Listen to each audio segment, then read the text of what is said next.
All right, sports fans, this is take three. I'm not sure what's up with the internet, but we're going to get it to work this time. I got a real good feeling, about as good of a feeling as I had as being a sports fan watching Jamal Murray and Donovan Mitchell go mano-a-mano in game one of the NBA playoffs. An absolute treat for us sports fans. Couple of young ballers right there. They put on a show. I mean, Mitchell was magnificent, basically the second you were telling me about it for the rest of the game until the very end. I think he was tired, and the team lost team chemistry because he had been ball hogging it, because why wouldn't you when you make every single shot you take? Yeah, I was surprised they lost that game with him putting up, 3,000 points? No, it was 2,998. You shouldn't overestimate. Okay, yeah, sorry. Yeah, he was incredible, though, so kudos to him. Very impressive performance by him, even in a loss. Jamal Murray just flat out took it over down the end for the Mavericks. If you can't tell by the sound of my voice, I might like the NBA playoffs a little bit. And we got it started with a bang today. Right now, the Mavs are up with the Clippers. I have a feeling Clippers are going to ball in the second half. This would be a good one, so I'm pumped. Speaking of being pumped, guys, go over to Overlay. The name of the website is overlaydfs.com. I got the link to their Twitter below because we can't share links to sites. Courtesy of YouTube. Blame them, not us. They got a $20,000 jackpot up for the $22 progressive. Just keep entering that bad boy. Shove all your dollars in there, because the nice part is, if you don't find yourself in the top 10% winning money, they'll just flat out give you your money back. It's called the Slump Buster Challenge. Enter the same contest 20 times, no money, and they will refund it all for you. Cannot beat it. All right. Let's see if we can get Skype to work this time. I got a good feeling about it. We live? We are live. Beautiful, guys. All right. In honor of the start of the NFL season, or coming up, we have a sale on the NFL only package, which is typically $100. It's only $80 right now up on the website.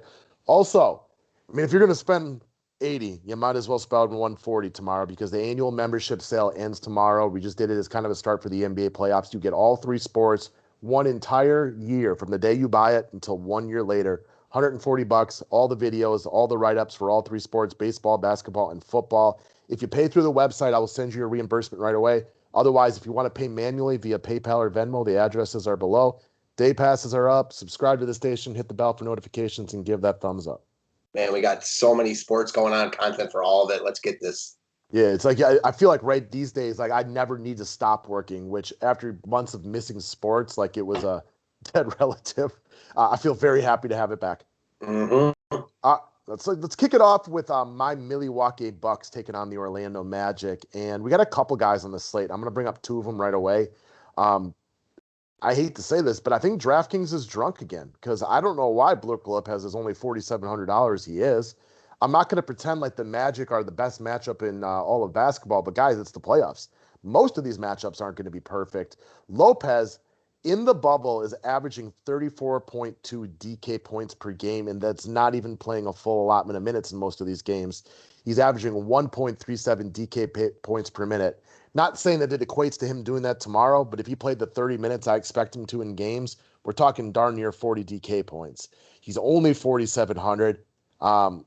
What I wanted to point out, because I watch all the Bucks games very, very closely, I don't think his production is an accident. If Milwaukee has one Achilles heel besides defending the three-pointer, it is the fact that if you get down two things in the last minute of a game, one of the game's best players, Giannis, that is not his forte. Like a young LeBron, that's not his best spot, is in the half-court set when things get tight. Brook Lopez, on the other hand, is a kind of an underrated player right now. You can dump it down to him next to the basket and try to get a two-pointer out of him. He's got 5 two-point shots or more in every single game, which is kind of worth noting for a guy who was like all three-pointers for a couple of years there. He's just way too cheap. I like him in a half-court game like this. He's a lock for me. Yeah, he's just way too cheap. I think you said it best when you talked about that price point. We've talked about this. The playoffs are a different beast, man. He's going to get good run. You got to like this matchup for Milwaukee compared to other playoff matchups, at least. And, yeah, man, he's just way too cheap. That's all I got. Just seems like a misprint. The next guy up is going to be a little bit more of the same thing. So we're going to talk about another guy. Oh, never mind. I forgot that he is the third guy we're going to talk about. So I wanted to go off the beaten path a little bit, or what I expect to be off the beaten path a little bit, and talk about Danilo Gallinari of the Oklahoma City Thunder. So we mentioned it in some of the guys we talked about yesterday, but I think my favorite thing about the NBA playoffs the first couple days is people don't adjust to the difference between playoffs and regular season quite yet. Gallinari is an older veteran player who never plays a large number of minutes in regular season games because they're typically saving him for the end of the year a little bit more.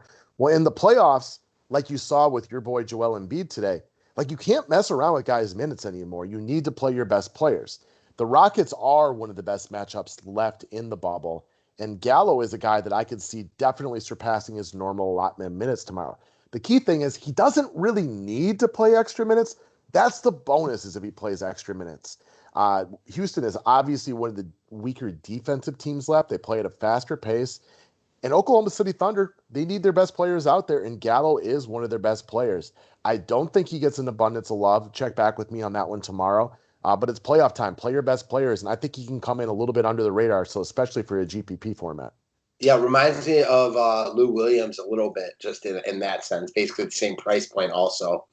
Yeah, man, this is a great matchup for him. He's going to play big minutes. Like, you're not saving him for the playoffs in the playoffs. He's going to get his full run. He's going to get full run. He's going to get as much run as he can handle. I like this call quite a bit. There's only two teams that I feel like can save guys for the next round, and that's the Bucks and the Raptors. Now, I don't think that's a worry for Lopez because he's not a guy who plays 38, 39 minutes. But everybody else in the West has got a knockdown, drag them out kind of contest. I don't think the Blazers are going to be easy for the Lakers. The Mavs, as of right now, don't look like they're going to be easy on the Clippers. Guys need to play their best players. Mm-hmm.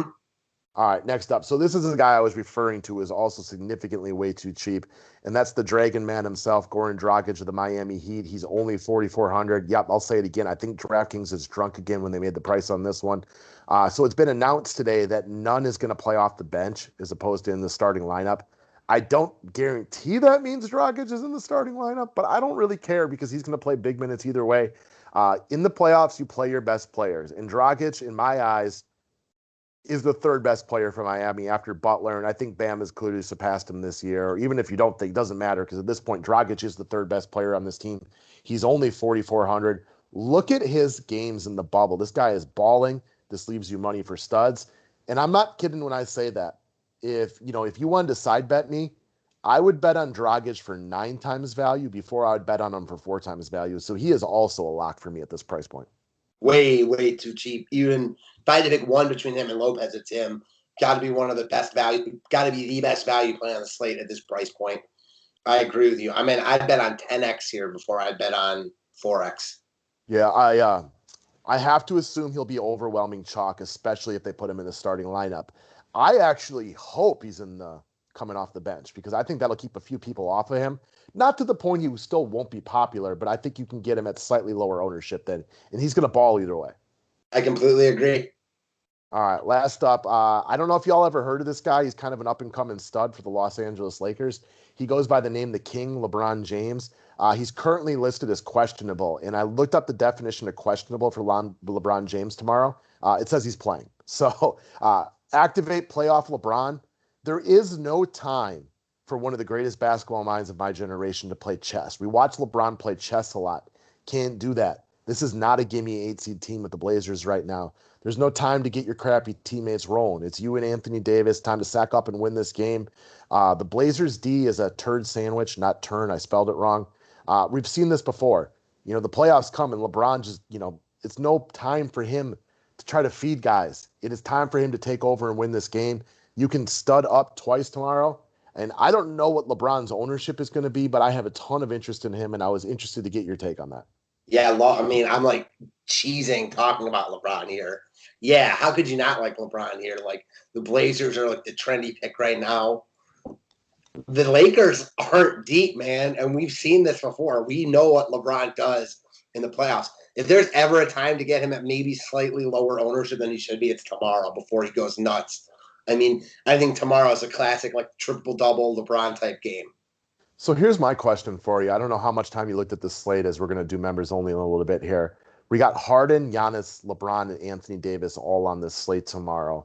Gun to head, which studs are getting the most love? I got to think Harden gets the most love. I would agree. Because there's no Westbrook, and he's the best fantasy player. After that, I think it's spread out. And I don't think Harden's like supreme chalk. And man, like anytime Harden's without Westbrook, it's hard not to say he's the best option.